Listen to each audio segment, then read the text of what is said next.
नमस्कार दोस्तों, आज की हमारी कहानी आपको अच्छी लगे तो प्लीज़ मेरे चैनल को सब्सक्राइब करें और वीडियो को लाइक करें। आरती, तुम समझ क्यों नहीं रही हो? माँ बाबूजी को हमारी ज़रूरत है। बेटा हूँ मैं उनका, उनके प्रति मेरे भी कुछ फ़र्ज हैं। ज़रूरत और फ़र्ज, इन शब्दों का मतलब तुम्हारे माँ बाबूजी जानते हैं। कुछ सालों पहले मुझे भी ज़रूरत थी और तुम्हारे माँ और बाबूजी का हमारे प्रति भी कुछ फ़र्ज था। क्या पूरा किया उन्होंने? क्या कभी समझा उन्होंने? क्यों गड़े मुर्दे उखाड़ रही हो?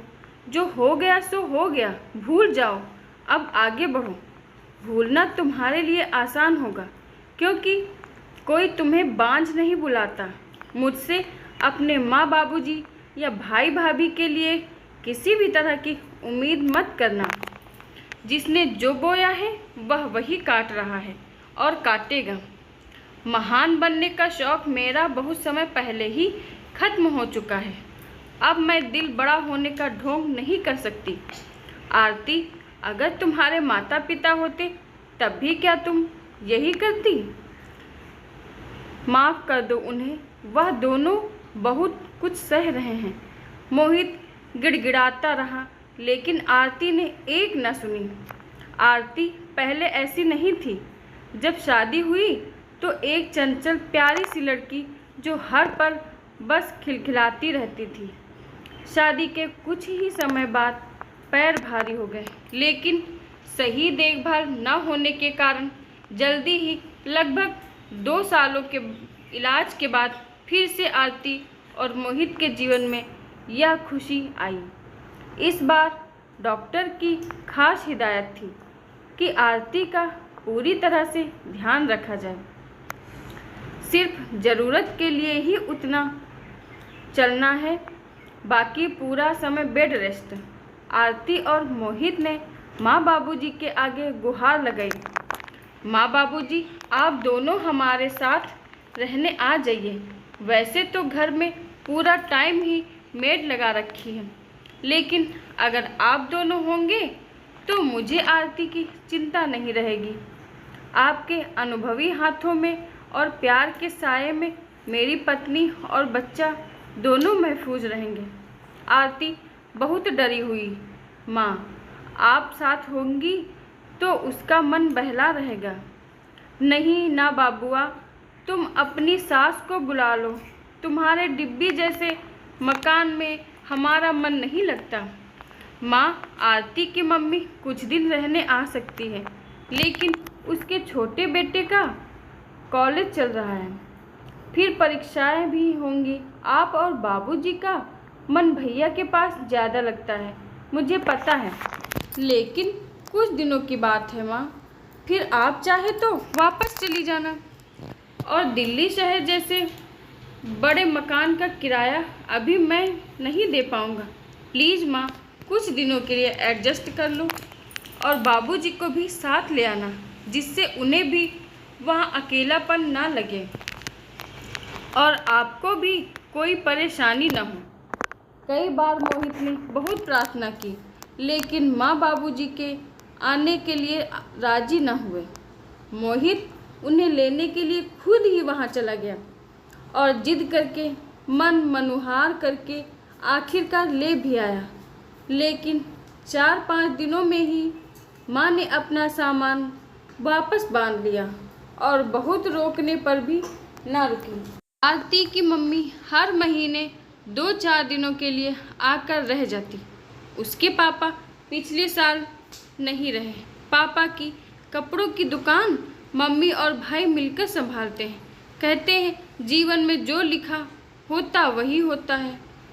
6ठे महीने में अचानक ही आरती की तबीयत बिगड़ी और मोहित के ऑफिस से घर पहुंचने तक सब कुछ खत्म हो गया। आरती अस्पताल तो पहुंची, लेकिन बहुत देर हो चुकी थी। मोहित ने अपने और आरती के घर पर खबर कर दी थी, लेकिन मोहित के घर से सिर्फ उसके बड़े भैया ही आए थे, क्योंकि माँ बाबूजी ने कहा था कोई खुशखबरी होती तो हम जाते। अब अस्पताल में भीड़ क्या बढ़ाना। उस दिन आरती के साथ साथ मोहित का भी अपने परिवार से नाता टूट गया। बाबूजी ने बंटवारे में 3 हिस्से किए। ज़मीन के 2 बराबर के हिस्से दोनों बेटों को दे दिए और बड़ा पुश्तैनी मकान अपने पास रखा, क्योंकि वह बड़े बेटे के साथ उसी मकान में रहते थे। तो कुछ समय बाद मकान भी बेटे के नाम कर दिया, जिसे अच्छे से रेनोवेट कराकर सुंदर सा घर बन गया। अपने हिस्से की ज़मीन का टुकड़ा बेचकर और कुछ लोन लेकर एक छोटा सा फ्लैट बुक कर लिया। कुछ समय अच्छे से बीता, लेकिन जब घर और बाहर के सभी कामों में हाथ बटाने वाले माँ बाबूजी बीमार रहने लगे, तो सुंदर से घर में उनके कमरे की जगह स्टोर ने ले ली। उनकी दवाओं का खर्चा बड़े भैया को खटकने लगा और अब शुरू हुआ उन दोनों की बेकदरी का दौर। मोहित कभी कभार वहाँ रहने वाले अपने दोस्तों से माँ बाबूजी की खैर खबर ले लिया करता था। माँ बाबूजी की हालत जानकर एक बेटे का मन मचल उठा, लेकिन जानता था आरती के मन को उनके दिए जख्म अभी भरे नहीं हैं। उधर आरती एक अलग ही जद्दोजहद में है। बहुत देर तक रोककर अपने दिल का गुबार निकालने के बाद आरती मोहित के पास आई। मोहित, तुम माँ बाबूजी को घर ला सकते हो? जो मेरे साथ हुआ मैं नहीं चाहती वही तुम्हारे साथ हो। मुझे जो खोना था मैं खो चुकी हूँ, इसलिए तुम बेटा होने का फ़र्ज़ निभाओ।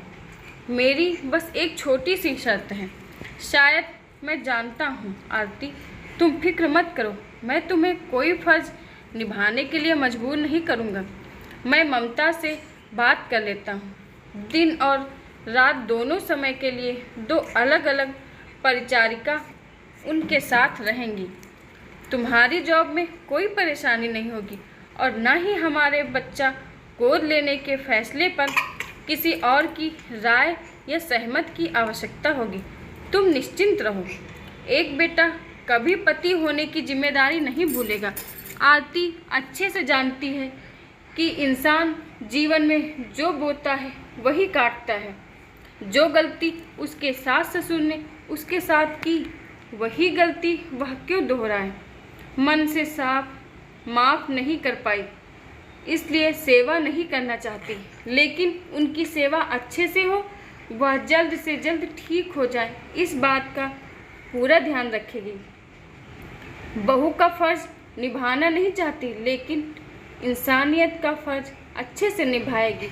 आशा करती हूँ दोस्तों आपको हमारी कहानी पसंद आई होगी। धन्यवाद।